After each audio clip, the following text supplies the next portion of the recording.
Hello and welcome. I am Pranay Upadhyay and you are watching Namaste World, your daily window into the biggest stories shaping India and the world. We begin in East Africa. Ethiopia's rapid urban makeover mirrors India's growth story, where modernization advances even as thousands are quietly pushed out. In East Asia, China's $168 billion mega dam on the Yarlung Tsangpo is raising fears in India over water security and strategic control. Back in America, Pakistan's all-powerful army chief faces a rare dilemma as US pressure over Gaza threatens to test the limits of his authority. In East Africa, the US has unleashed a record surge of airstrikes in Somalia, intensifying America's shadow war in East Africa. In South Asia, Pakistan's political tensions intensify as Imran Khan's sisters face terrorism charges amid alarming claims of his treatment in jail. But the biggest news of the day: Indian professionals face mounting uncertainty as US visa interview delays stretch into 2026, disrupting careers, families, and long-planned returns. All that and more. Global flashpoints, power plays, and the stories that matter are coming up in this edition of Namaste World. The US visa crisis for Indian professionals is deepening, with reports of H1B and H4 interview appointments being pushed as far as October 2026. Hundreds of applicants, many already in India for stamping, have seen their slot abruptly rescheduled to the final quarter of next year. This follows mass cancellation triggered by new enhanced social media vetting rules, which have forced US consulates to drastically reduce the daily interview capacity. Many skilled workers now face prolonged family separations, uncertainty over returning to US jobs, and, in some cases, risk of employment loss.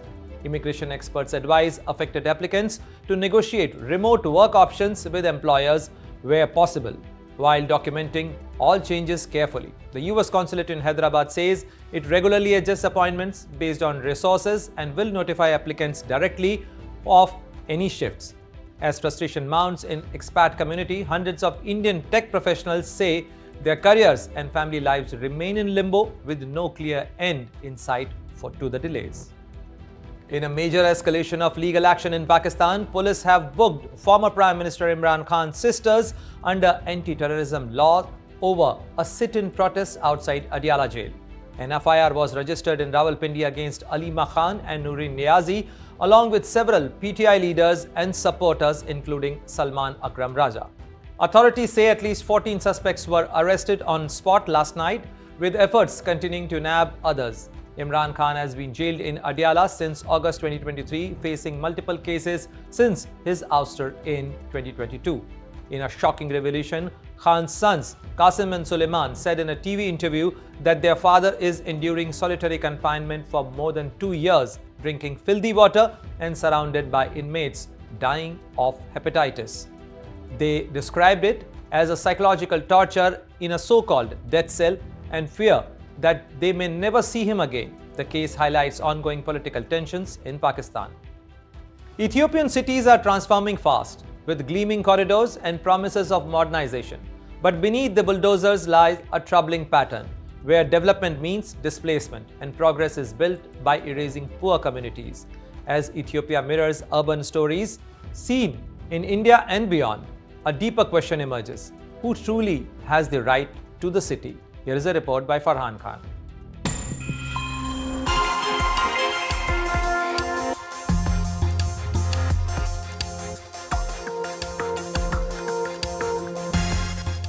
Ethiopia has a similarity with India.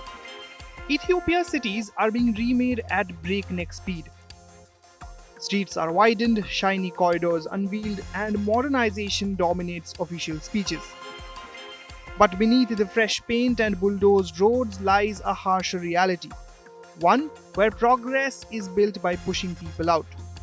Under a government program called Urban Corridor Development, entire neighborhoods in cities like Addis Ababa and Shegher have been flattened. According to Ethiopia's own human rights watchdog, more than 111,000 homes were demolished in just 1 year. These were not abandoned structures. They were lived in homes often built over decades by families with limited means. The pattern is simple. Poor communities receive little warning, Old laws ignored for years are suddenly enforced overnight. Homes are declared illegal, unsafe, or non-compliant, and then erased. What is framed as lawful urban planning feels to many residents like punishment for being poor. This isn't really about buildings, it's about power. When neighborhoods disappear, so do communities. Social networks break, local resistance weakens, valuable urban land becomes available, not for affordable housing, but for high-end projects that cater to investors, elites, and those with political access. The people who once lived there are pushed to the margins physically and politically. Officials insist these evictions are necessary and even claim that displaced residents do not seek compensation. Such statements have sparked outrage because they attempt to rebrand forced removals as cooperation. Language becomes a shield used to deflect accountability. Globally, scholars describe this process as development through dispossession, where the state uses laws, planning rules, and economic arguments to transfer land from the poor to the powerful.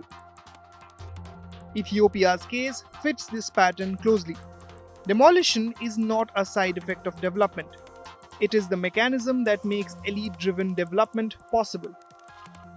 What makes this story resonate beyond Ethiopia is how familiar it feels. Across India, cities are being reshaped by similar forces. Informal settlements are labeled encroachments. Redevelopment promises prosperity but delivers displacement. Infrastructure improves, but only some are allowed to stay and benefit. The logic is the same: growth first, people later. Cities do not have to grow this way. Urban renewal can mean upgrading neighborhoods, not erasing them. It can involve citizens in planning rather than treating them as obstacles. The fight unfolding in Ethiopia is ultimately about the right to the city. Who belongs, who decides, and who benefits? It's a question many societies face, and how they answer it will shape not just skylines, but lives. With Farhan Khan, Bureau Report, India Today Global. China's plan to build a colossal $168 billion dam on Yarlung Tsangpo has triggered deep unease in New Delhi. Touted by Beijing as an engineering marvel, the project could reshape river flows, border dynamics, and regional power equations.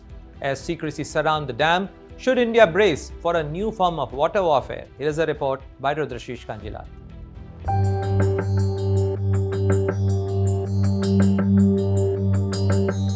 China's latest hydropower ambition has sent shockwaves across India.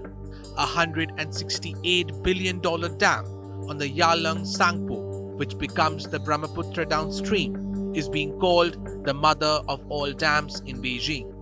But India sees a potential weapon in the making. How worried should New Delhi be?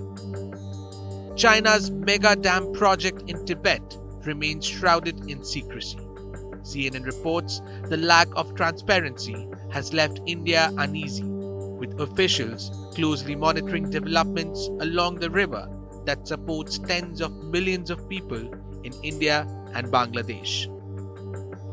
The dam, once completed, will be 3 times more powerful than China's Three Gorges Dam, currently the world's largest hydropower station. Beijing hails it as an engineering marvel, but experts warn the project is also strategically placed. China's goal appears twofold: ramp up energy supply and tighten control along the border amid tensions at the line of actual control. But for India, the stakes are high. The Yarlung Tsangpo becomes the Brahmaputra downstream, feeding agriculture, fishing, and livelihoods across multiple Indian states. Experts warn that Chinese dams could cut dry season flows by up to 85%, creating what many Indian observers call a water bomb. The ecological and social impact is largely unknown.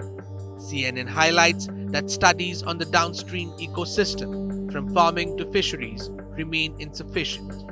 India, as the lower riparian nation, faces potential disruption to the river's natural flow patterns. affecting millions of livelihoods. China's track record on transnational rivers adds to the concern. In the Mekong, China has faced accusations of manipulating water flow, triggering droughts downstream in Vietnam. The dam is not a single structure. Open source data, satellite imagery, and academic papers suggest a complex system of multiple dams, reservoirs, and underground hydropower stations linked by tunnels. The Great Bend of the Yarlung Tsangpo, where the river drops 2,000 meters, will be exploited. Water will be diverted through tunnels, blasted through mountains, powering a series of 5 cascade stations before rejoining the main river.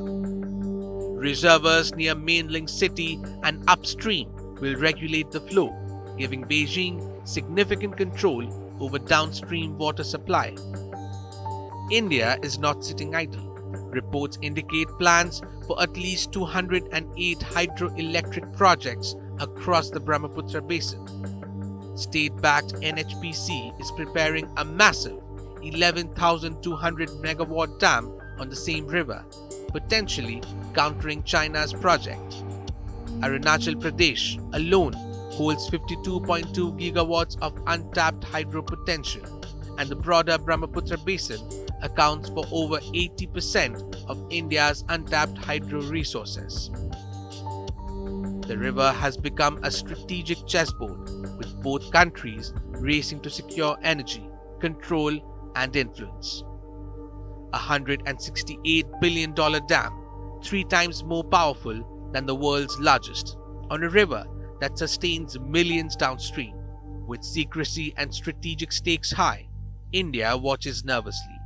The Yarlung Tsangpo may not just be water, it may be the next frontier of regional power. With Rudrishish Kanjilal, Bureau Report, India Today Global.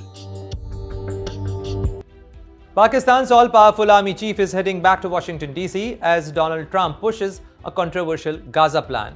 With pressure mounting to deploy troops, Asim Munir faces a dangerous dilemma: please the US or risk unrest at home.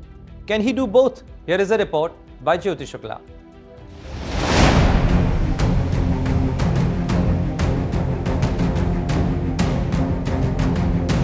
Absolute power has limits, and in terror-enabling state Pakistan, its most powerful army chief may have just hit one.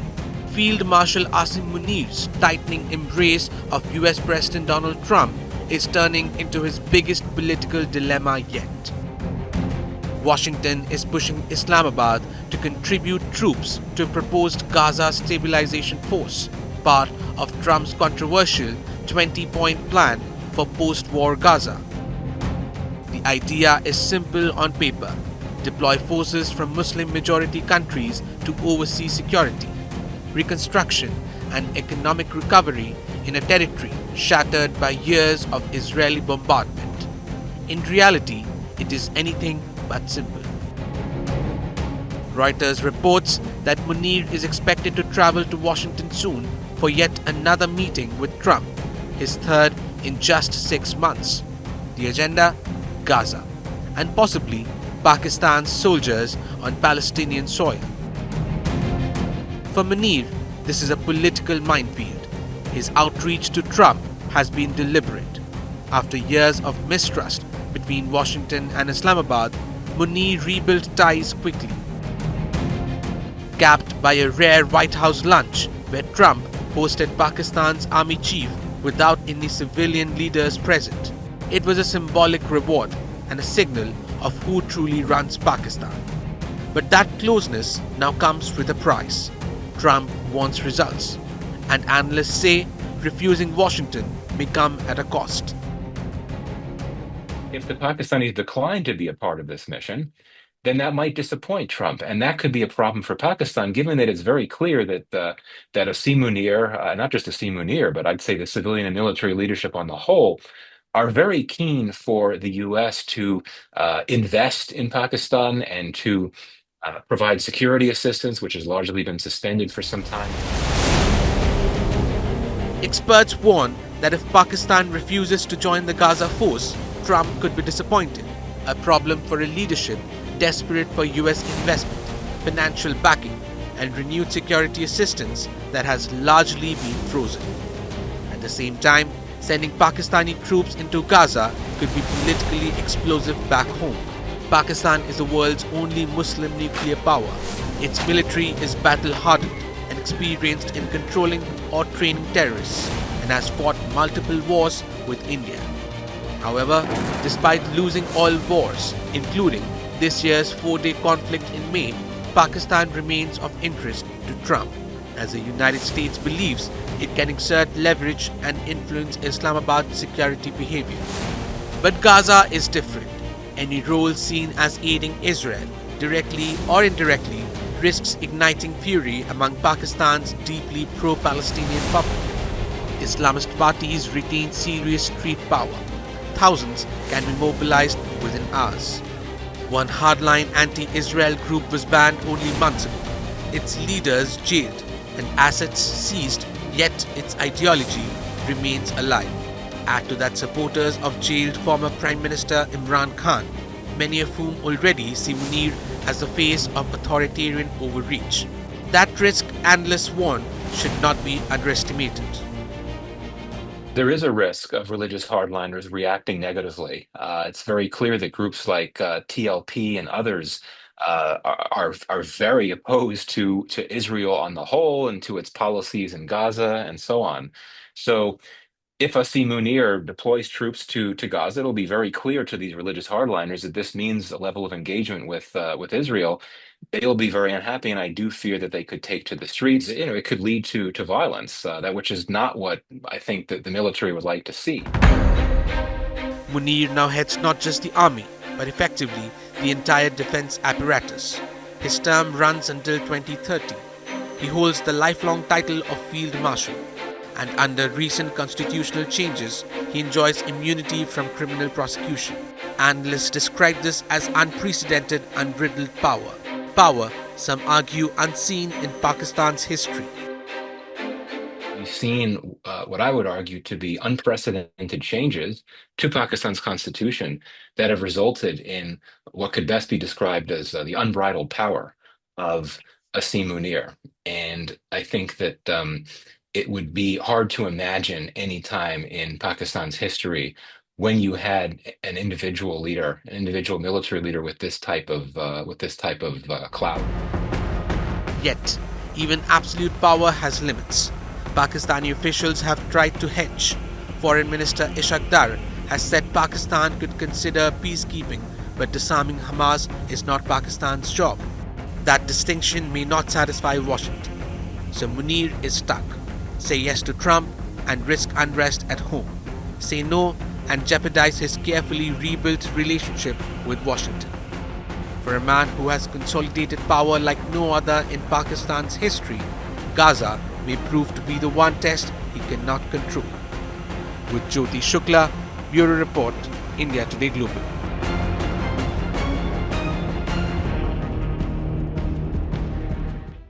The United States has sharply escalated its shadow war in Somalia, launching a record number of airstrikes since Donald Trump's return in office. With militants targeted, civilians reportedly killed, and oversight rules relaxed, the campaign is reshaping America's role in East Africa. But is it defeating terror or deepening Somalia's sufferings? Here is a report by Srijita Sains Majumdar. The United States has dramatically ramped up its military operations in Somalia, and the numbers are staggering. Since President Donald Trump returned to office, the US has conducted 111 airstrikes against armed groups in the conflict-ridden East African nation. To put this in perspective, that's more strikes than the Bush, Obama, and Biden administrations combined. The escalation began in February with Trump's first strike of his second term.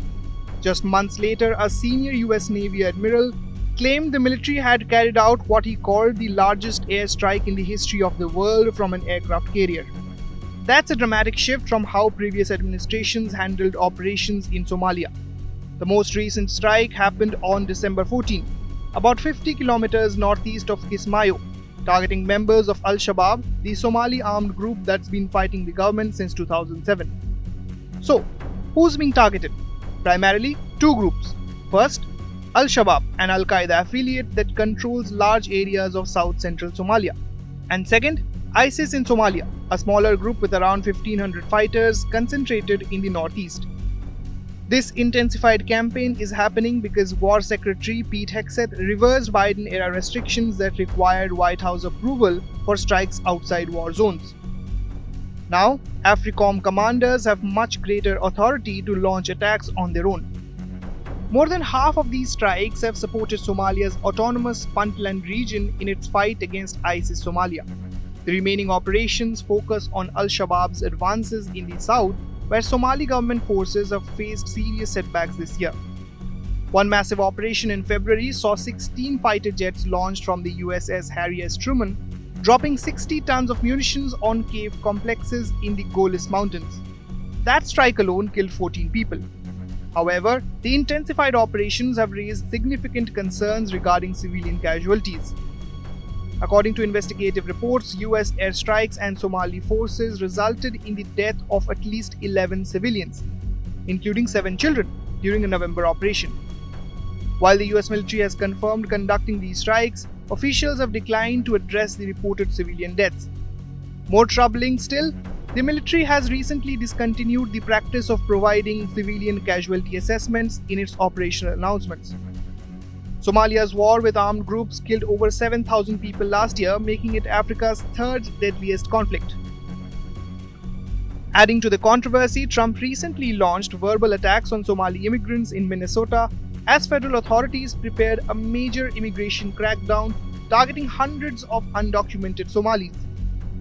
His comments have been denounced from Mogadishu to Minneapolis. With the strike total potentially exceeding Trump's first-term record of 219 operations and civilian casualties mounting, this aggressive military strategy raises critical questions. Is this escalation effectively combating terrorism, or is it creating new cycles of violence? As the pace of operations shows no signs of slowing, the impact on Somalia's already devastated population remains the untold story of America's expanding shadow war in East Africa. With Shijita Sen Mojumdar, Bureau Report, India Today Global.